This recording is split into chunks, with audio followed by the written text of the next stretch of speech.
नमस्कार, मैं हूं आपके साथ मयंक। तो देखिए, पिछले 24 घंटे में अमेरिका को लगे हैं दो बड़े झटके। एक तो समंदर के बीच दो अमेरिकी जहाज आपस में टकरा गए और उसके बाद दोनों जहाजों को नुकसान हुआ। यह अपने आप में अमेरिका के लिए एक शर्मसार करने वाली खबर आई। और दूसरी खबर, फारस की खाड़ी में और हॉर्मुज में किस तरह ईरान की दो बोट्स जो कि जंग के समय काम आती हैं, ईरान की आशुरा और हैदर 110, ये दो बोट्स ने अमेरिकन नेवी को जबरदस्त चैलेंज दे रखा है। और उसका नतीजा यह है, क्या परिणाम हो रहा है वो मैं आपको बताऊंगा। पहली बात करते हैं अमेरिकी जहाज आपस में टकराए कैसे।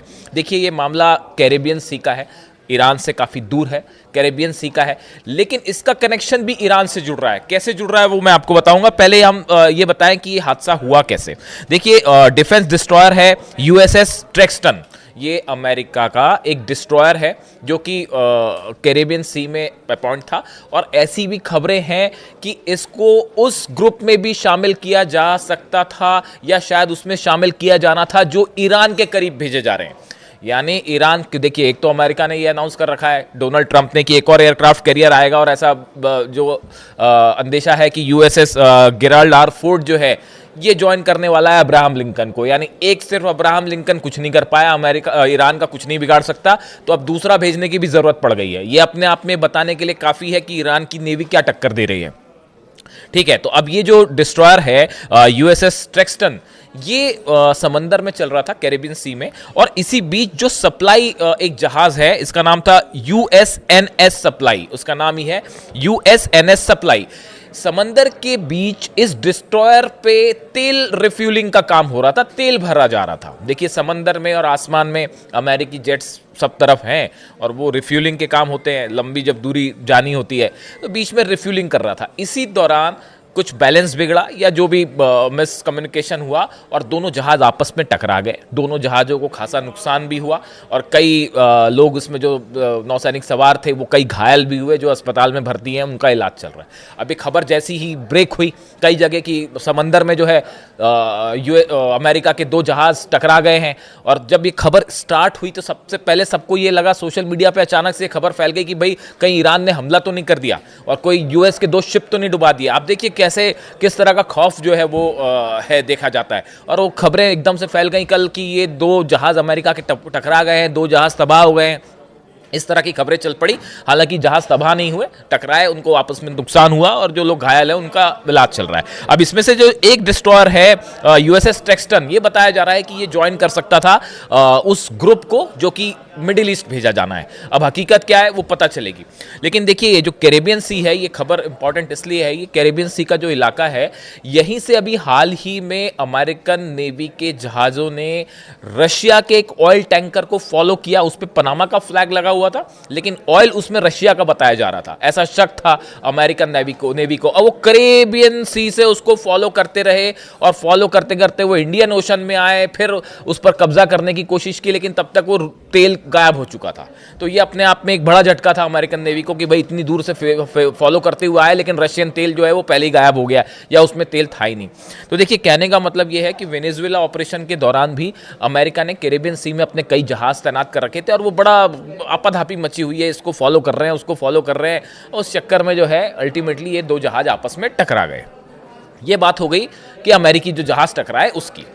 अब देखिए, दूसरी बात करते हैं हम फारस की खाड़ी में और हॉर्मुज में। कैसे स्ट्रेट ऑफ हॉर्मुज में ईरान की दो बोट्स, खास तौर पर अगर हम बात करें ईरान की आशुरा और ईरान की हैदर 110, ये दो बोट्स ने किस तरह पूरी अमेरिकन नेवी को बड़ा चैलेंज दे रखा है।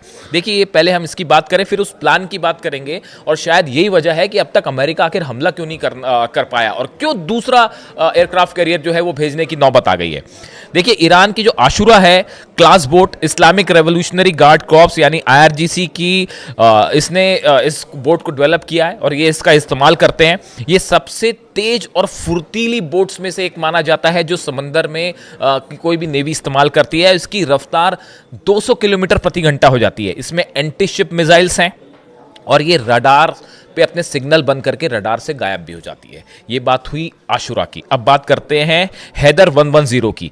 यह एक बेहद आधुनिक अति तेज मिसाइल बोट है जिसे आईआरजीसी ने तैयार किया है, और यह भी 200 किलोमीटर प्रति घंटा यानी कम से कम 110 नॉट्स की स्पीड से जो है वो समंदर में चल सकती है, और दुनिया की सबसे फास्ट लड़ाकू बोट्स में से एक मानी जाती है। और इन सब में जो है इस पे भी जो एंटी शिप मिसाइल्स तैनात हैं, और अब ये भी कहा जा रहा है कि ये जो एंटी शिप मिसाइल्स हैं ये कई सारी मिसाइल्स चाइना ने भी प्रोवाइड की है।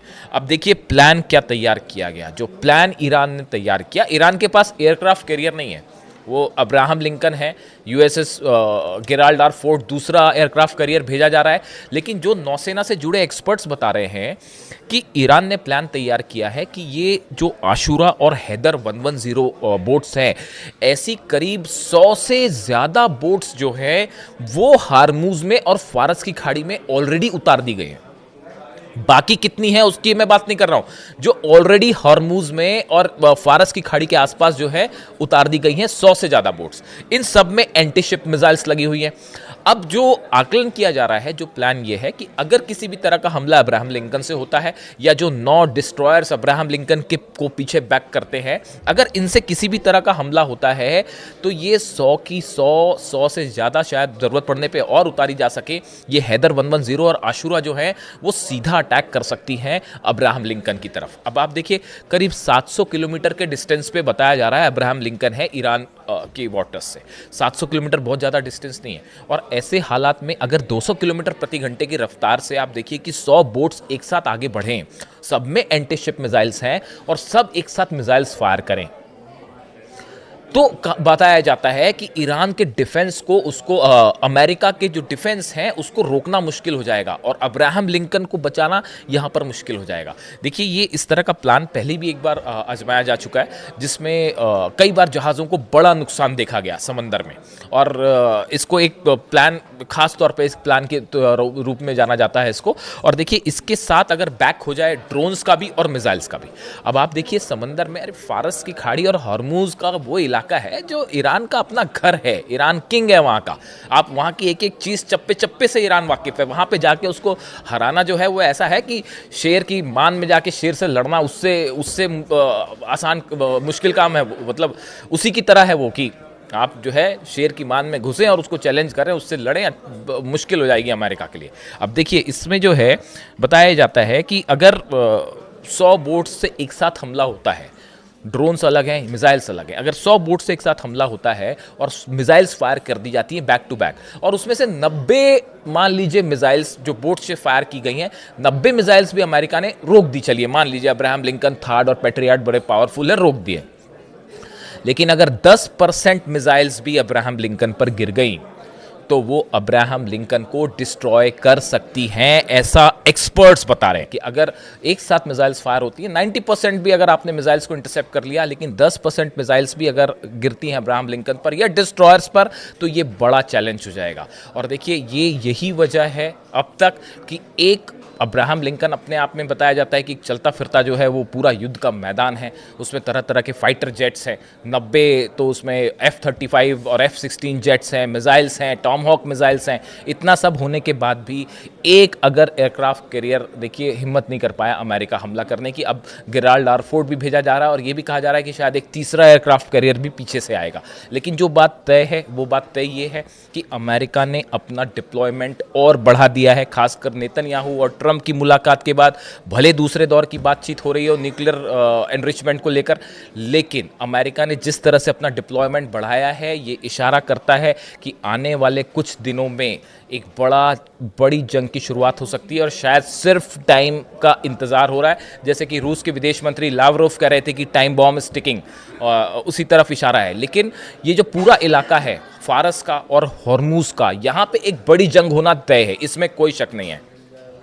ये बात अमेरिका भी अच्छे से जानता है कि यहाँ ईरान को चैलेंज करना मुश्किल है, और अगर ईरान कभी भी कुछ भी कर सकता है। यही वजह है कि अपने शिप्स को आदेश दिया अमेरिका ने कि यहाँ से जो कमर्शियल शिप्स जा रहे हैं खासकर होर्मुज से, वो जो है ईरान की सीमा से, ईरान के वाटर्स से दूर रहें। और अगर किसी तरह का कोई अटैक होता है ईरान की तरफ से या ईरान कोई कैप्चर करता है तो आप उसको किसी तरह का रिटेलिएशन ना करें, उसको प्रोटेस्ट ना करें। यानी आप देखिए कितना बड़ा खौफ है हुर्मुज के इलाके में और फारस की खाड़ी में। इस हॉर्मुज और फारस से जुड़े जो भी अपडेट है मैं आप तक पहुंचाऊंगा, लेकिन फिलहाल हालात ऐसे हैं। जो पिछला हमला हुआ, जो ब्लास्ट हुए हैं ईरान की सेना के काफिले पर जो हमला हुआ है, बताया जा रहा है कि इसका जवाब देने की बड़ी तैयारी हो रही है ईरान में। और एक बार फिर मैं रिपीट कर रहा हूं कि जल्दी ही कोई बड़ा रिएक्शन देखने को मिल सकता है इजराइल के ऊपर। हालात पर नज़र है, इससे जुड़ा जो भी अपडेट होगा मैं आप तक पहुंचाऊंगा। कमेंट करके बताइए वीडियो कैसा लगा। Thank you so much.